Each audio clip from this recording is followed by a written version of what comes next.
Magandang araw, magandang hapon at magandang gabi sa ating mga kababayan sa iba't ibang panig ng mundong ito. Siyempre sa mga banateros, banateras worldwide, kita po tayo sa Las Vegas.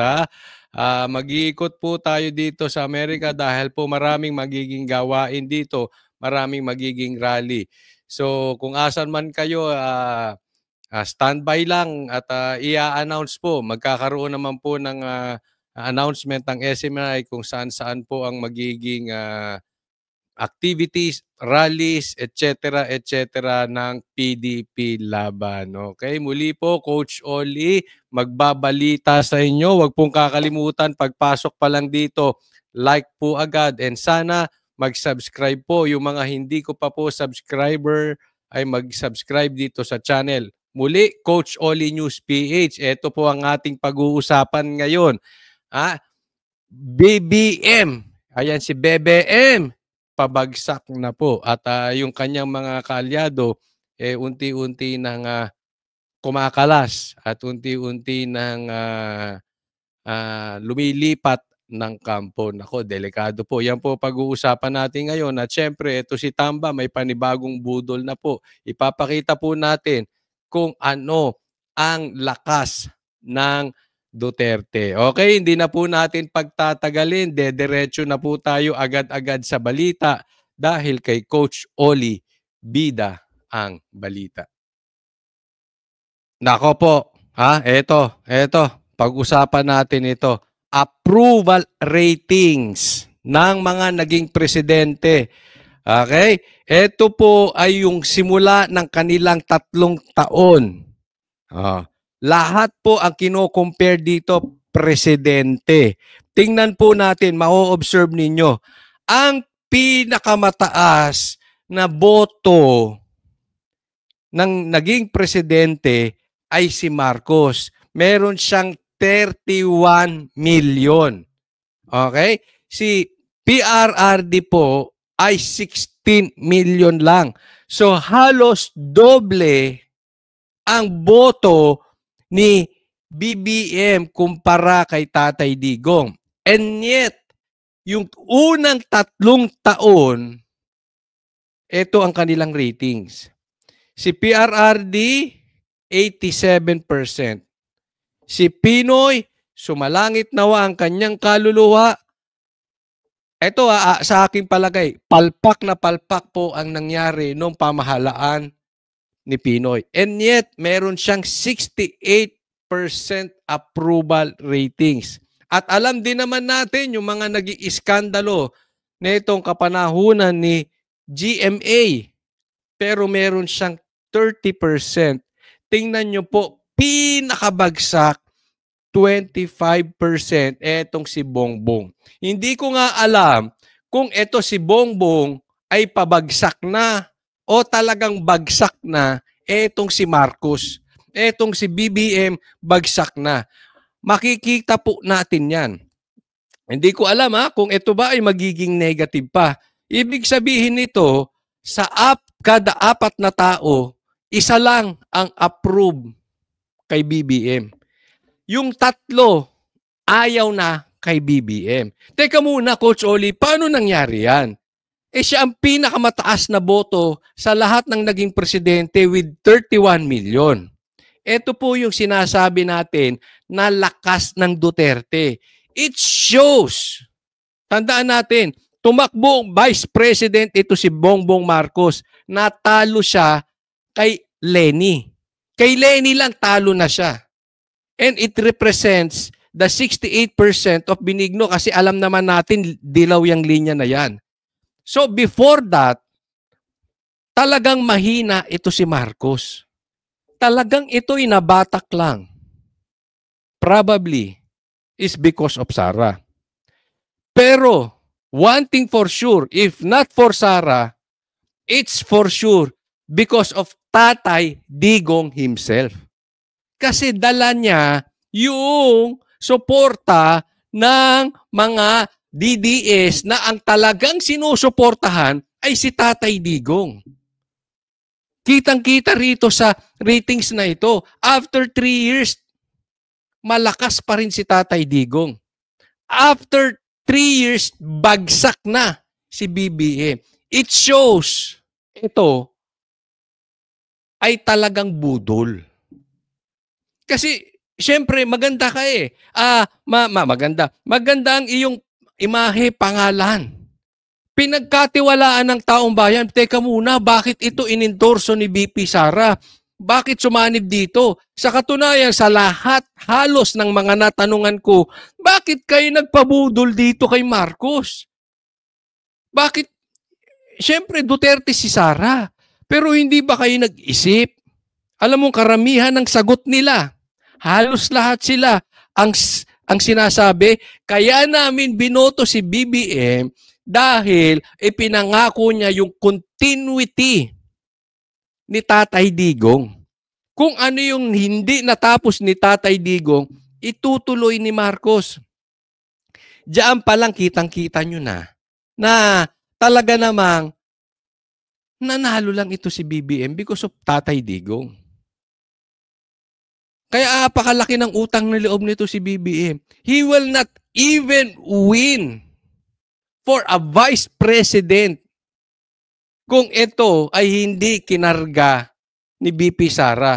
Na si BP Sara ang karga ay pangalan ni Tatay Digong. Let's go straight to the point. Yan na po talaga yun. Dahil pareha sila ang karga nilang pangalan, Tatay Digong. E natauhan yung taong bayan. Walang infrastructure. Puro kurakot. Di umano kasi sabi niya may flood control projects, billion-billion, and yet puro baha. Iniimbestigahan ng confidential funds ni BP Sara samantalang mas mataas ang confidential funds nito.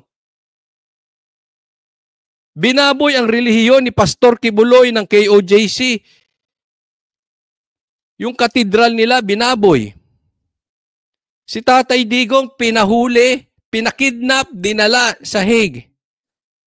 So na-realize nila itong tao na ito. Walang sinasabing totoo. Walang pinangakong totoo. Puro kapalpakan. Puro pagsisinungaling. Puro pambubudol.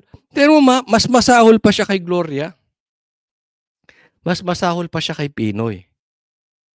So hindi ko alam kung itong si Marcos ay talagang babagbasak pa.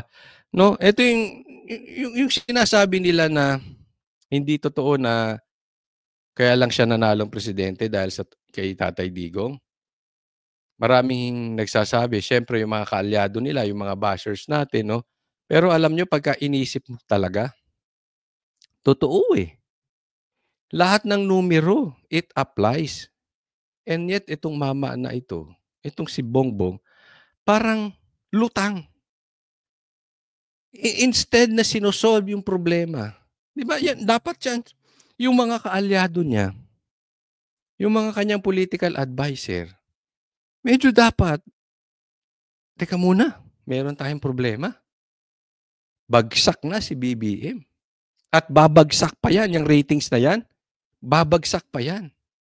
Ang inaayos nila, nakafocus sila doon sa balita ng mainstream media, doon sa balita ng mga vloggers. Maya-maya lang ipapakita ko sa inyo. Diyan sila nakafocus. Mali eh. Mali yung kanilang direksyon. Dapat ayusin nila yung kanilang panunungkulan. Huwag nilang ayusin yung balita. Huwag silang mag-focus dun sa lumalabas na balita. Ito, Pulse Asia ang naglabas nito. Itong ratings na ito. Dapat mag-focus sila doon sa anong magagawa nila doon sa gutom ng taong bayan. Doon sa pagtaas ng presyo ng bilihin. Doon sa kriminalidad. Palaki ng palaki ang kidnapping, road rage, droga. Dapat doon sila mag-focus kaysa nakafocus sila doon sa maglalabas ng balita. Nang sa ganun, tumaas yung rating eh. Kasi kung magfo-focus lang sila doon sa naglalabas ng balita, yung approval rating mo, Marcos, lalong bababa. Bakit? Kita nung tao yan eh. Remember this. Yung approval rating mo, Bigyan kitang halimbawa, sa 4 na tao na 'yan, 3 ayaw sa'yo, 1 lang ang meron, gusto. 1 lang ang approve sa'yo. Yang 3 'yan,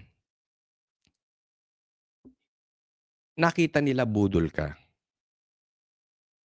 Ngayon, 'pag ang aaksiyunan niyo ay yung balita lang, sa tingin mo yung 3 'yan, in the future mag-a-approve sa'yo? Hindi.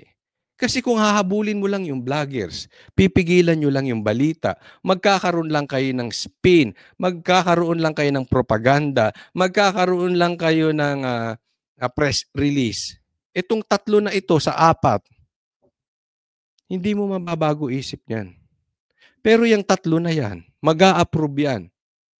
Pag gumanda ang trabaho sa Pilipinas, dumami ang trabaho sa Pilipinas, nagmura ang mga bilihin, yung krimen bumababa, yung addict nasusugpo, nasosolve. Hindi yung balita lang. Yung totoong nararamdaman sa kalsada. Yung totoong nararamdaman natin sa kanto. Pag yaan, magawa mo, posible yung 3 na yan, baka yung 1 dyan o yung 2 dyan mag-approve na sa'yo. Di po ba? Kasi hinarap mo yung problema. Hindi nyo tinakbuhan. Ang problema sa inyo, katulad niyan, sila Torre, sila Abalo, sila Tamba, sila Claire, ang inaasikaso ay hindi yung pagsalubong sa problema. Kung hindi pagtakbo sa problema, tapos takpan yung totoong nangyayari sa Pilipinas, hindi po ganun. Hindi mo maaayos yung approval ratings mo. Dahil yaan ay naniniwala ang taong bayan, budol ka. And they want result. It's very obvious. Nagising sila eh. Yung mga bumoto sa'yo, nagising. Hindi mo makukuha yan sa pagtakip sa tunay na kaganapan sa Pilipinas. Kung hindi, masusolusyonan mo yan sa tunay na pag-ayos ng bansang Pilipinas. Kung hindi doon, walang mangyayari sa'yo. BBM. Next topic po tayo. Ito, pag-usapan natin itong pambubudol. Panibagong budol no magpinsan. Basahin po natin. Masyadong maaga naman para pabagsakin ninyo ang isang rehimen ng President Ferdinand R. Marcos. Teka muna. Unahin natin Baka nakakalimot ka, Tamba. Okay? Doon lang po tayo sa totoo. Kasi sabi niya, masyadong maaga naman para pabagsakin ninyo. Hindi po kami ang nagpapabagsak kay Marcos. Bagsak po siya talaga dahil sa ginagawa niya. Kita niyo yung approval rating niya? 25% na lang. Pero excuse me po, Tamba. Hindi po kami nagpapabagsak. Yung ibang kaalyado ninyo, di umano, kayo mismo, di umano, ang nagpapabagsak kay BP Sara. Maayos yung unit team eh. Anong ginawa ninyo? Kinar ninyo sa kamera si BP Sara. Bakit tinayaan ni Marcos? Tingnan nyo ang pagkakaiba ni PRRD tsaka dyan kay BBM. Si Leonid before, inawat ni PRRD yung impeachment kay Lenny. Si BBM, hinayaan. Kunwari, ayaw niya sa impeachment. Kunwari, wala siyang magawa. And yet, kauna-unahang pumirma sa impeachment si Sandro. Di ba? Gagawa na siya ng kalokohan. Gagawa na siya ng hindi niya kayang panindigan. Wala pa siyang B para i-admit na ito ay merong basbas niya. Ganyang kawik si Marcos.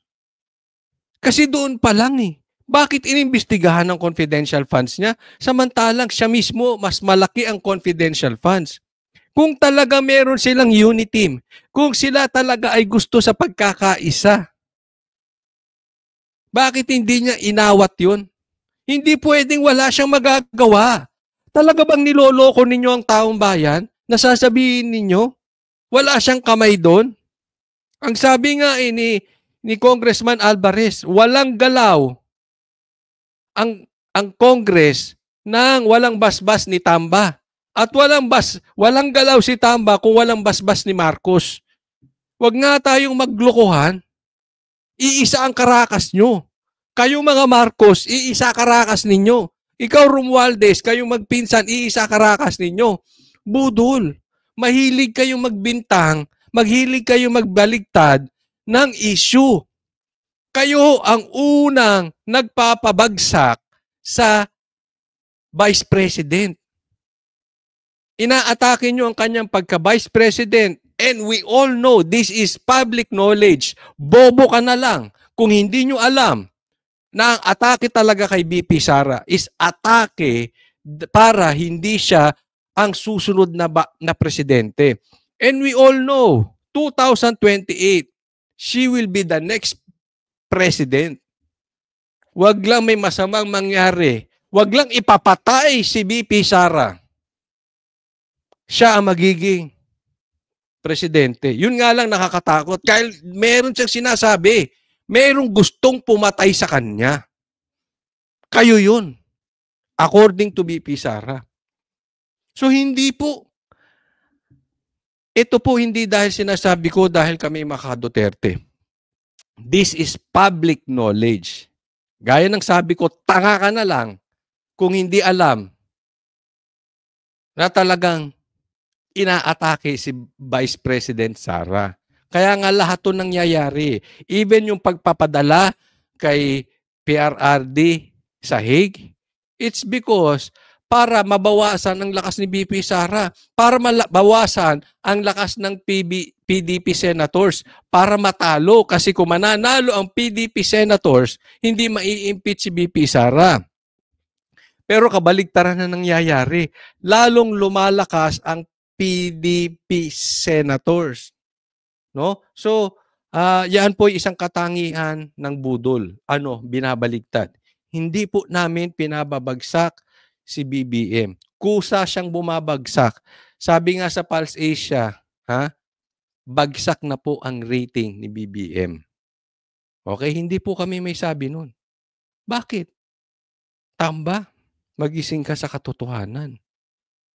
Lahat na lang ng ayuda ginawa ninyo. Pinagtanggol ninyo ang ayuda kaliwat kanan. Tumataas ka ba sa ratings? Hindi. Tumataas ba sa ratings si BBM? Hindi. Lahat na lang ng gastusin ginawa nyo na. Masakit, hindi pa rin kayo mahal ng taong bayan. Masakit kaya lang nanalo si BBM dahil kay Tatay Digong. Dahil dala-dala niya yung apelyidong Duterte. Di ba? Kaya huwag yung niloloko yung taong bayan. Huwag nyo silang ginagawa. Kasi insulto yung etong statement mo, Tamba. This is an insult to Filipino people. Parang sinasabi nyo, tanga sila. Kitang-kita naman na nila. Bumoto na nga ang taong bayan. Bagsak si BBM. Sabi niya, very popular siya and he was elected by the bigger mandate than the former president. Kaya igalang naman natin. Yan po yung sinabi natin. Si PRRD, napatunayang hindi budol. Anong katunayan ko? Yung topic ko kanina. 86% after 3 years ang approval rating ni PRRD. Si BBM, after 3 years, 25% na lang approval rating. Kaya yung sinasabi mo, Tamba, na mas mataas ang mandato niya kay President Duterte, ay hindi totoo. Yung mandato niya na 31 million, more than half of that, galing sa pangalang Tatay Digong. Masakit, di ba? Yung ginusto ka lang dahil iba talaga ang gusto. Ginusto lang yan si BBM dahil yung iba sa sobrang pagmamahal kay Tatay Digong. Correct me if I'm wrong, pati mga bashers, lahat ng mga nunood dito, pati yung mga nabudol, yung mga bumoto kay Bongbong Marcos. Sabihin nyo dito sa comment section, di ba? Kaya nyo naman binoto si BBM Kasi kami, hindi kami nabudol. Nakinig kami kay Tatay Digong. Kaya ngayon, nakikinig lang kami kay Tatay Digong, no other than, no more than, no less than Tatay Digong himself. Wala na. At ang sabi niya, vote straight PDP. Yun lang pinapaniwalaan namin. Hindi kami nabudol before. Bakit? Di ba? Karga lang nito yung pangalan ni Tatay Digong. Hindi ito mananalo. Malabo itong manalo. Kung tumuloy si BP Sarang presidente, hindi ito mananalo. Imposible. Yung survey na yon, katunayan. Nung lumabas yung totoong kademonyuhan, yung totoong kulay, yung totoong pagbubudol ni Marcos, yung bumoto sa kanya because of Tatay Digong lang, ayaw na sa kanya. So wag mong ipagmalaki na mas malaki ang mandato niya kay Tatay Digong. Maling-mali yun. Pero kung gusto mong puntahan yung argumentong yan, baka teka muna. Baka nakakalimot ka. Mas mataas pa rin ang mandato ni BP Sara. She has 32 million. And that 32 million, nakasuporta pa rin sa kanya. Bakit? Nag-improve ang trust rating ni BP Sara. Yung 31 million ni Marcos, wala na sa kanya. Bagsak na ang BBM. Kasi, kita naman, bagsak ang kanyang ang approval rating. Diba? So, wag kayong pakahibang. Kasi baka sabihin ng tao, adik kayo. Diba ganyan ang adik? Hindi ko po kayo pinagbibintangang adik, ha? Pero ganyan ang adik, diba? Hindi namumuhay sa katotohanan. Lagi may kathang isip. Huwag po ganyan. Baka mapagbintangan kayong adik. Baka mapagbintangan kayong magpinsang adik. Pagka lagi ang inyong argumento ay napakalayo sa katotohanan. Sabi niya, yan po ang mandato ng taong bayan ng Pilipinas. Yes, that was before. Nung hindi pa nadidiscover. Kaya tama, wag mo ipagtanggol ng ganyan ang pinsan mo. Kasi, sa tingin mo, just by your mere statement, maniniwala ang taong bayan sa'yo? Hindi. Papatunayan ko sa'yo, ikaw nga bagsak din ang approval rating mo. Yung pinsan mo, bagsak ang approval rating. Hindi nyo yan makukuha sa statement, sa political statement, sa press release. Hindi nyo makukuha sa dakdak yan. The more kayong dumakdak, the more hindi naniniwala ang taong bayan. Gusto na nila nagresulta. And we all know, magkakakuntsaba ang gobyerno sa pagkidnap kay Tatay Digong. Nagalit ang Pilipino dito. Hindi mo maayos yan, tamba, sa isang statement. Dahil, sa totoo lang, pagdating sa taong bayan, tamba, I'll be frank with you. Pagdating sa taong bayan, wala kang bilang. Wala kang influence. Pwede, meron kang bilang diyan sa mga kasama mo sa kamara. I don't know why, but the people know why. Bakit ba ito may influence sa kamara? Kila Paduano, Abante, yung mga kasamahan niya dyan sa Tricom, sa Quadcom. Kayo, mga viewers, kayo na lang magsabi, bakit ang bilang ni Tamba hanggang dyan lang sa Tuwadcom? Hanggang dyan lang sa Tricom. Pero Tamba, pagdating sa taong bayan, wala kang bilang. Kaya yung statement mong ganyan, walang kwenta. Next topic po tayo. Okay, kanina po topic natin yung kasinungalingan ng Tamba. Ngayon naman, tingnan natin ang kasinungalingan ng pulis. Itong PNP chief nila. Sabi niya, PNP chief police Marbil has issued a strong statement to clarify the issues. May ika-clarify si Marbil. There is no truth to this report about the alleged kidnapping of business personalities. Hindi raw totoo yung mga kidnapping sa mga malalaking negosyante natin.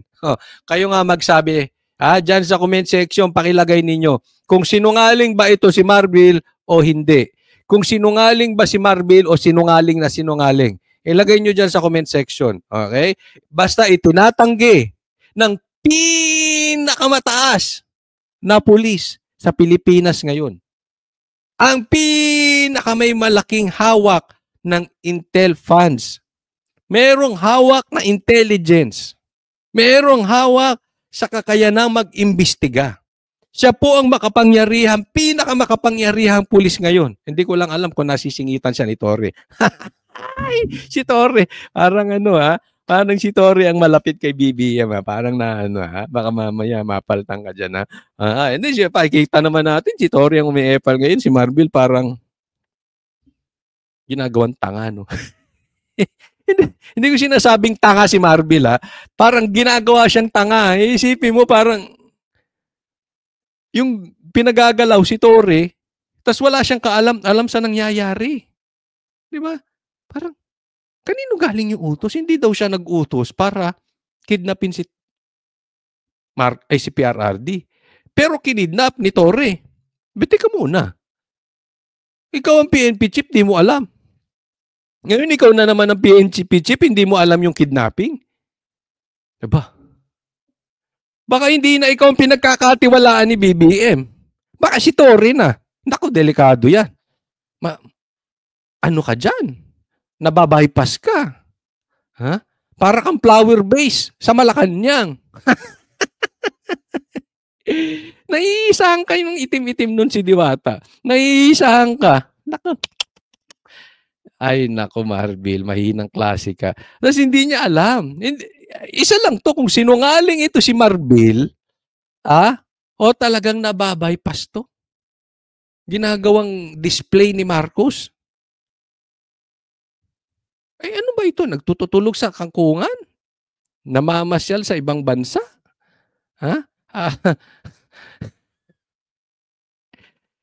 O talagang sadyang bobo?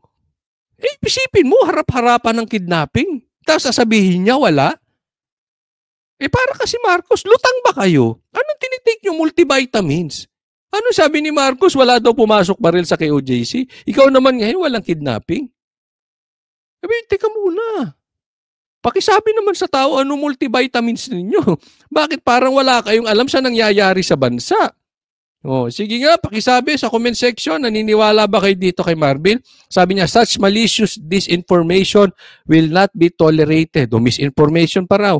At hindi mo ito tolerate. Sige, gusto kong pakita mo na hindi mo ito tolerate yan, Sige. Anyone proven to be spreading fake news will be dealt with accordingly, he said. Hindi mo kukonsintihin, will not be tolerated. At kakastiguhin ninyo. Ano sabi ng GMA? 3 suspect sa pagdukot at sa pagpaslang sa negosyanteng si Anson Q at sa kanyang driver na si Armani Pabilio, arestado na kahapon. GMA News. Sige nga. Tingnan ko ang B mo. Kung meron kang tapang, kastiguhin mo nga ang GMA. Kasi iba sinasabi ng GMA. Ang sinasabi ng GMA may kidnapping sa isang negosyante. Ikaw sinasabi mo walang kidnapping. Ito pa, breaking news. 3 suspect sa pagdukot at pagpaslang sa negosyanteng si Anson Q at sa kanya arestado ni Arov. Yan. Hello? Sige nga, tingnan ko tapang mo. Arestuhin mo nga. Sige nga. Kastiguhin mo nga ang GMA. O ang tapang nyo hanggang vloggers lang. O ang tapang nyo hanggang doon sa mga kaalyado ni Tatay Digong. O ang tapang ninyo hanggang doon sa naniniwala kay Tatay Digong. Pero yung media nakakampi ni BBM, yung mga vloggers nakakampi ni BBM, hindi nyo kaya. Ayan lantaran, Sino nagsasabi sa inyo ng GMA ng katotohanan? Kung ikaw ang tama, pakulong mo, GMA. Huwag mong konsintihin. Yan sabi mo eh. Pero kung tama ang GMA, I think you should apologize to the Filipino people. Dahil ginagawa niyong tanga ang mga Pilipino. Sinasabi niyo ganyan. Eh may mga kidnapping namang talagang nangyayari. Marbil, saan ka ba nakatira? Ano ba multivitamins mo? At hindi mo alam yan. Pambihira naman, no? Ikaw ang pinakamataas na pulis. Mas mataas ka kay Torre.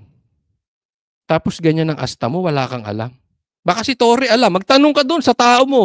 Tanong mo kay Torre, baka may alam siya. Ikaw walang alam eh. Eh, di ba? Lutang ka. Anong nangyayari sa'yo, Marcos? Ano ba itong mga tao mo parang walang alam? Wala ba itong intel? Marcos, ba't ba ganito mga kinukuha mong tao? Mag-report ka, Marbil, kay Torre, ha? Next topic tayo. Ito pa. Pag-usapan natin. Isa pang katunayan na sinungaling. News update.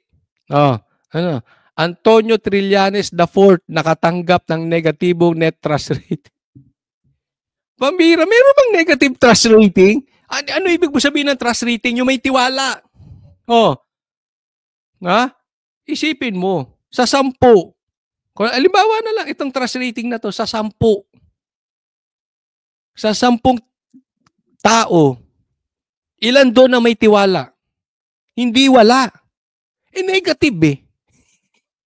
Pambira. Kayon lang ako nakakita ng negative na trust.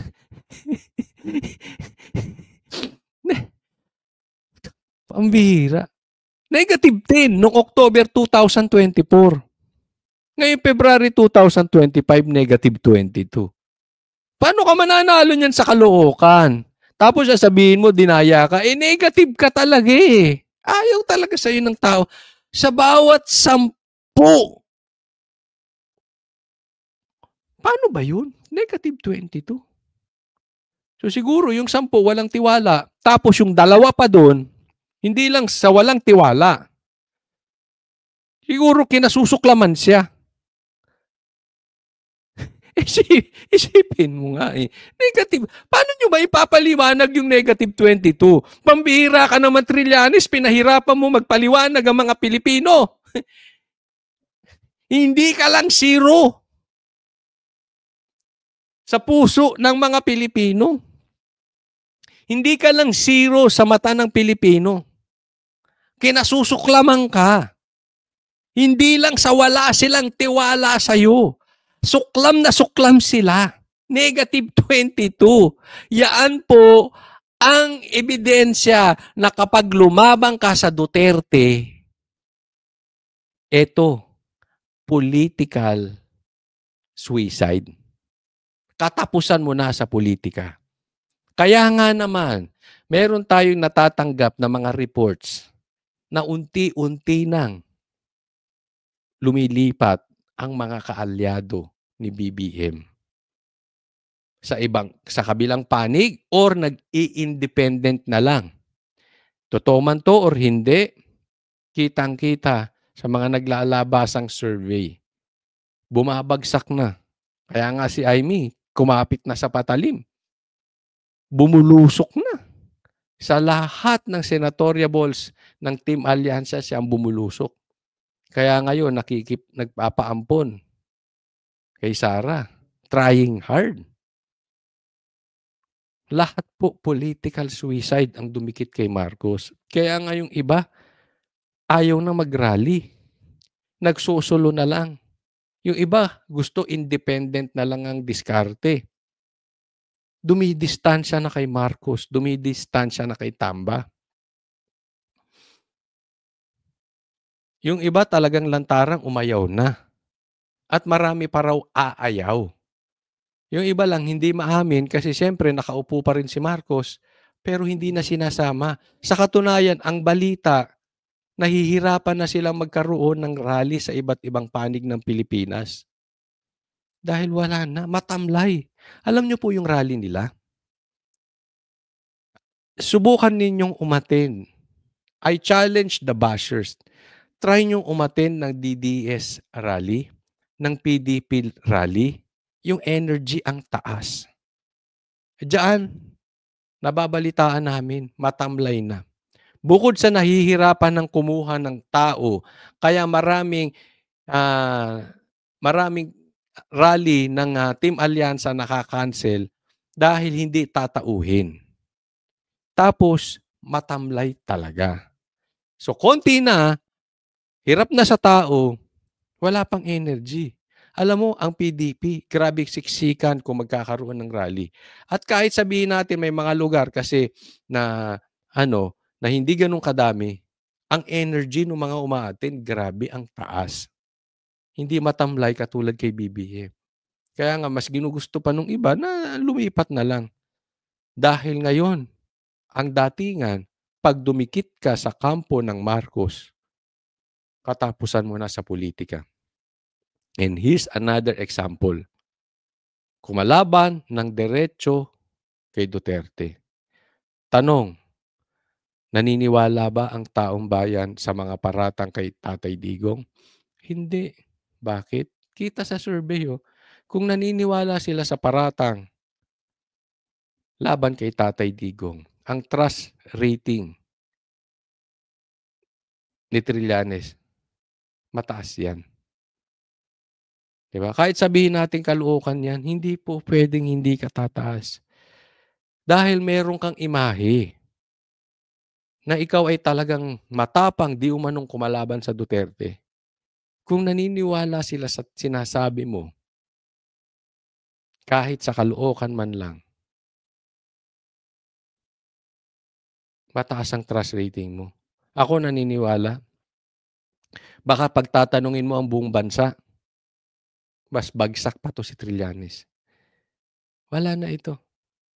Game over na. Ako, payo ko lang sa'yo, Trillanes. Ito malinis na payo. Try mo na lang sumipsip kay BBM. Gayahin mo si Gadon. Di ba? Sumigaw lang ng sumigaw ng bobo.